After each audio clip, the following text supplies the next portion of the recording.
ప్రారంభించబడింది. నెక్కపల్లిలో bulk duck park ప్రారంభించేందుకు 1000 కోట్ల సాయం అందించడమైంది. దీనివల్ల ఇక్కడ పెట్టుబడులు పెరుగుతాయి మరియు ఫార్మా రంగానికి ఉపాధి లభిస్తుంది. साथियों, अगर केंद्र सरकार आंध्र प्रदेश में इतना काम कर सकती है तो वाईएसआर कांग्रेस उनकी सरकार क्यों नहीं कर सकती?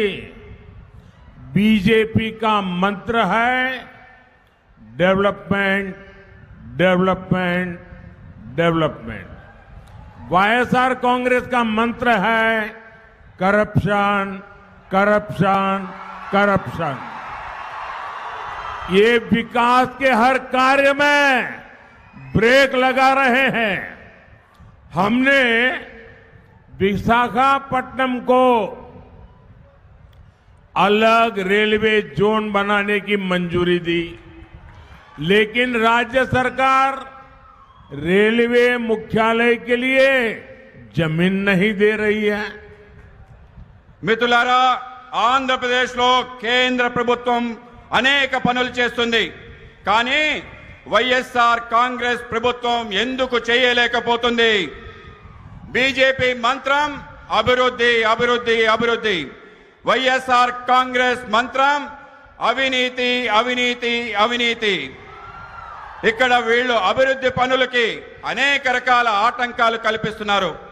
మేము విశాఖపట్నం కోసం ప్రత్యేక రైల్వే జోన్ ఆమోదించడం జరిగింది.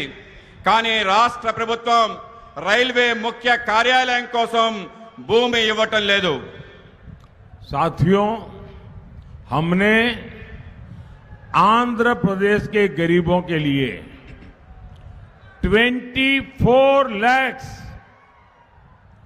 पीएम आवास स्वीकृत किए हैं, लेकिन वाईएसआर कांग्रेस ये सरकार इसके आधे घर भी गरीबों के लिए नहीं बना पाई।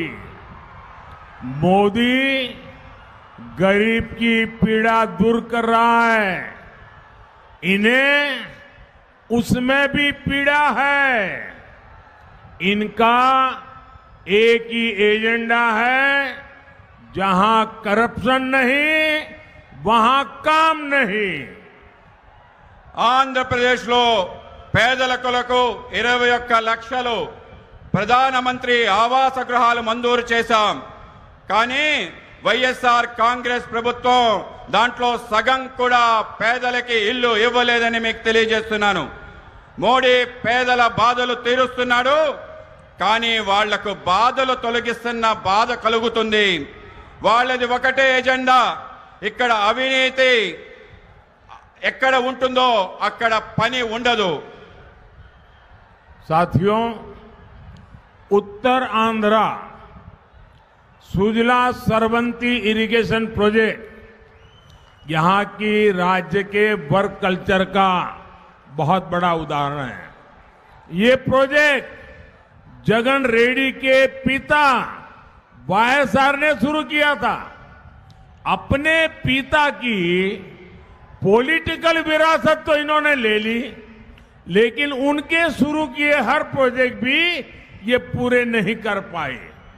इसी तरह पोलावरम प्रोजेक्ट को भी इन्होंने ठप कर रखा है।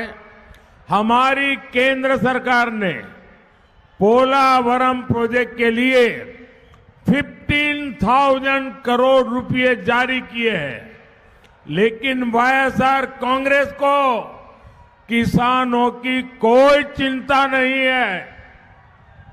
మిత్రులారా, ఉత్తరాంధ్ర సుజల స్రవంతి జలవనరుల ప్రాజెక్ట్ ఇక్కడ ప్రభుత్వ పనితీరుకి ఒక అతిపెద్ద ఉదాహరణ. ఈ ప్రాజెక్ట్ జగన్ రెడ్డి తండ్రి వైఎస్ రాజశేఖర రెడ్డి గారు ప్రారంభించారు. ఆయన వారి తండ్రి రాజకీయ వారసత్వాన్ని తీసుకున్నారు, కానీ ఆయన ప్రారంభించిన ప్రాజెక్టులు కూడా పూర్తి చేయలేకపోయారు. అదేవిధంగా పోలవరం ప్రాజెక్ట్ కూడా అడ్డుకుంటున్నారు. మా కేంద్ర ప్రభుత్వం పోలవరం ప్రాజెక్ట్ కోసం 15,000 కోట్ల రూపాయలు మంజూరు చేయడం జరిగింది.